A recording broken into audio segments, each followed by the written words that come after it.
قائد اعظم محمد علی جناح اور رتی جناح کی شادی کو 100 سال سے زیادہ کا عرصہ گزر چکا ہے، لیکن آج بھی یہ موضوع ہمارے مورخین کے لیے ایک دلچسپ موضوع ہے اور اس بارے میں مسلسل نئے انکشافات سامنے آ رہے ہیں۔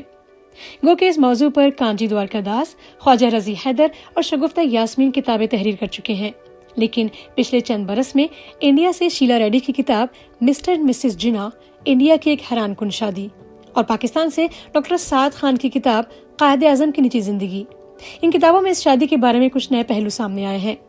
ڈاکٹر سعد خان لکھتے ہیں کہ جب 1916 کے آس پاس رتن بائی نے اپنے دل کا احوال جناح کو سنایا تو جناح نے ان سے کہا کہ ہماری شادی اسی صورت میں ممکن ہوگی جب آپ اسلام قبول کر لیں۔ جناح نے پہلے اپنے صحافی دوست سید عبداللہ بریلوی اور پھر اپنی بہن شیریں کے ہاتھ انہیں اسلام کے بارے میں چند کتابیں بھجوائیں۔ رتن نے یہ کتابیں پڑھیں اور اسلام قبول کرنے پر آمادگی ظاہر کی۔ شیلا ریڈی لکھتی ہیں کہ 1916 میں جناح رتن بائی کے اہل خانہ کے ساتھ دارجلنگ گئے ہوئے تھے۔ رتن بائی کے والد سر ڈنشو پٹیٹ کا شمار انڈیا کے امیر ترین افراد میں ہوتا تھا۔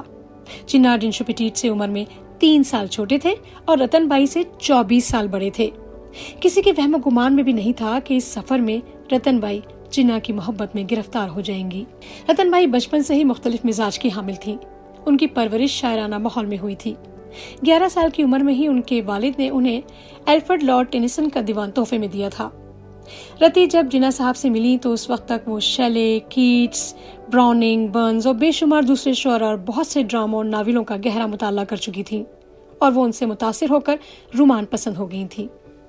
یہی وہ فضا تھی جس میں وہ اپنے خوابوں کے شہزادے سے ملی۔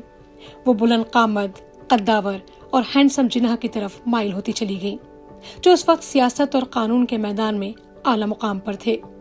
دارجلنگ میں رتی کو محمد علی جناح کی شخصیت، عادات اور سیاسی فلسفے کا بہت قریب سے جائزہ لینے کا موقع ملا۔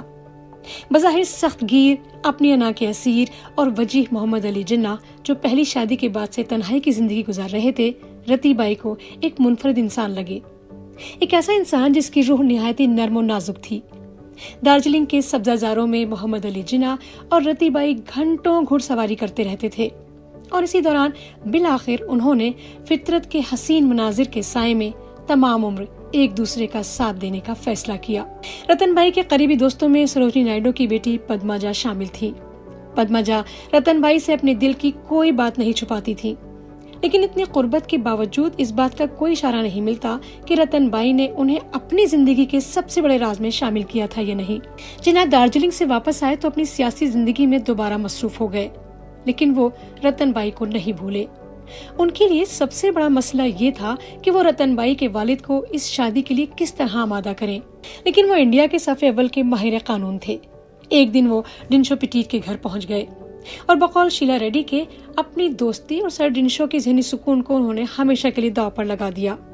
جناح کے ایک دوست MC جھاگلا نے اپنی کتاب روزز ان ڈسمبر ان آٹوبایوگرافی میں لکھا ہے کہ دارجلنگ سے واپس آنے کے بعد ایک شام محمد علی جناح سر ڈنشو کے پاس پہنچے اور ادھر ادھر کی باتوں کے بعد ان سے پوچھنے لگے کہ مختلف فرقوں کے افراد کے درمیان شادیوں کے بارے میں ان کا کیا خیال ہے۔ سر پٹیٹ، جو صورتحال سے بالکل بے خبر تھے، بہت زور دے کر اپنی رائے کا اظہار کرنے لگے۔ انہوں نے کہا کہ ایسی شادیوں سے قومی یگانگی اور یکجہتی میں اضافہ ہوگا اور ہو سکتا ہے کہ انجام کر یہی شادیاں فرقہ وارانہ منافرت کا آخری حل ثابت ہوں۔ جناح اس سے بہتر جواب کی توقع نہیں کر سکتے تھے۔ انہوں نے بحث میں مزید الفاظ ضائع کیے بغیر اپنے دوست سے 2 ٹوک الفاظ میں کہا کہ میں آپ کی بیٹی سے شادی کرنا چاہتا ہوں۔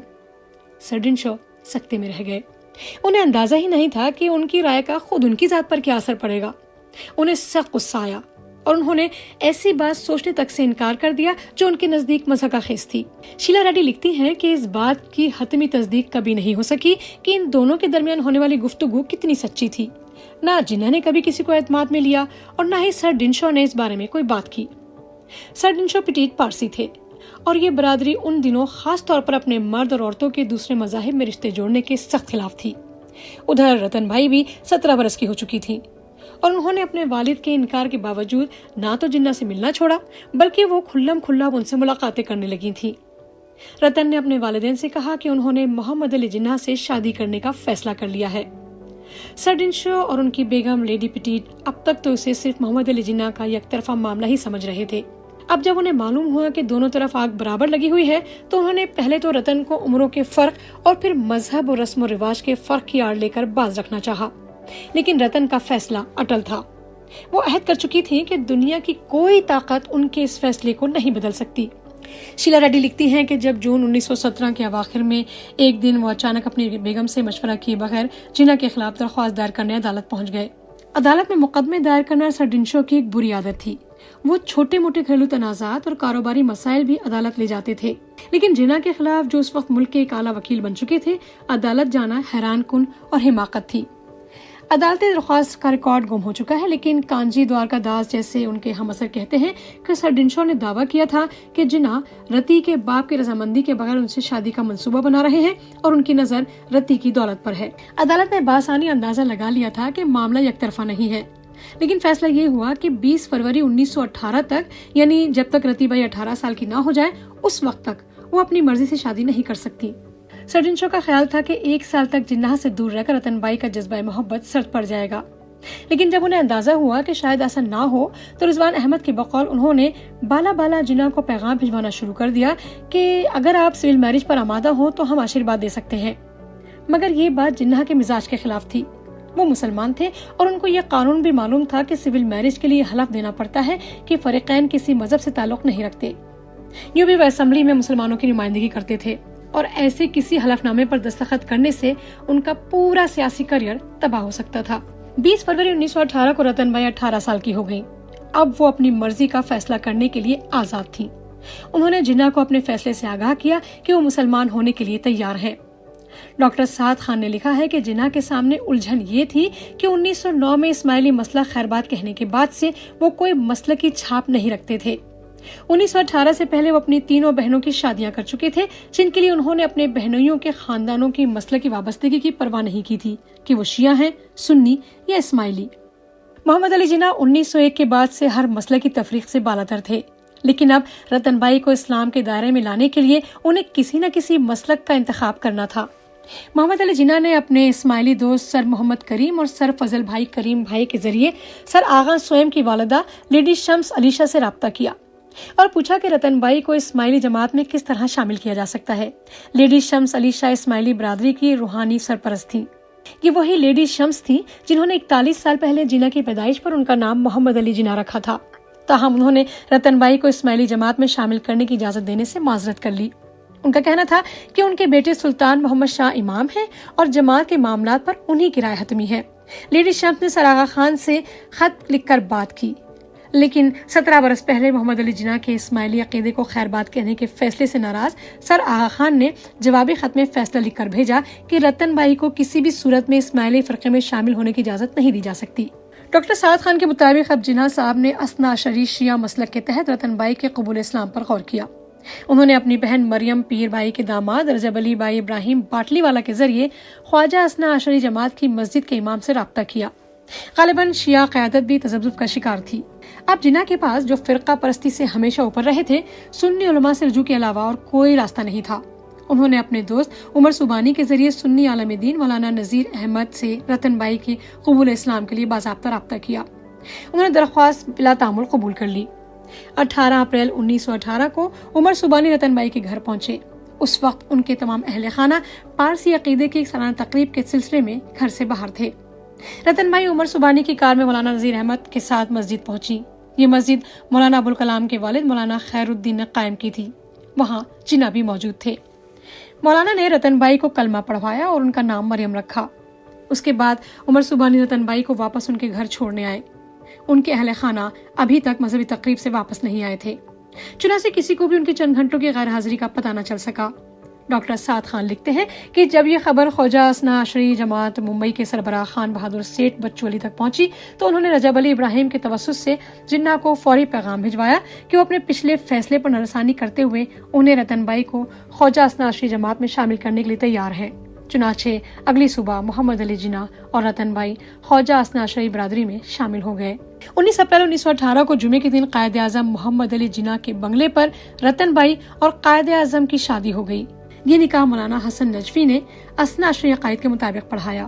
ایک دوسری روایت کے مطابق یہ نکاح بمبئی کے مجتہد شیخ مولانا حسن نجفی صاحب نے پرنس اسٹریٹ پر واقع اپنے مکان میں پڑھایا تھا۔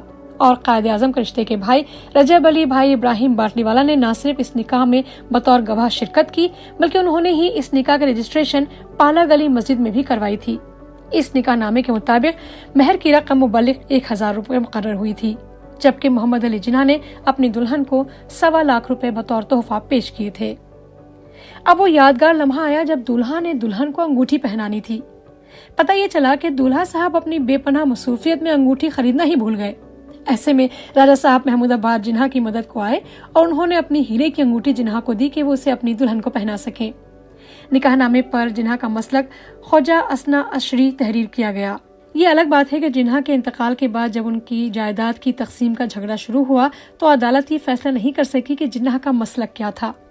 جناح کے انتقال کے بعد ان کی جائیداد فاطمہ جناح کو مل گئی، لیکن جب فاطمہ جناح کے انتقال کے بعد شیری جناح پاکستان آئی اور انہوں نے شیعہ اسنا عشری مسلک اختیار کیا تو جناح کے کچھ رشتہ داروں نے ایک مرتبہ پھر ان کی جائیداد کے حصول کے لیے عدالت سے رابطہ کیا۔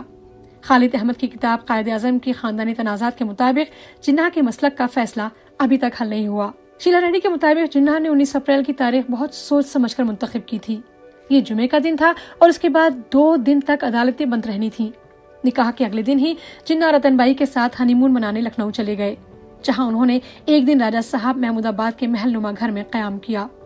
مہاراجہ سر محمد علی محمد خان کے صاحبزادے راجہ محمد امیر احمد خان یہ واقعہ اکثر سناتے تھے کہ جناح صاحب شادی کے بعد اپنی بیگم کے ساتھ لکھنؤ تشریف لائے تو اس وقت میں بہت چھوٹی عمر کا تھا۔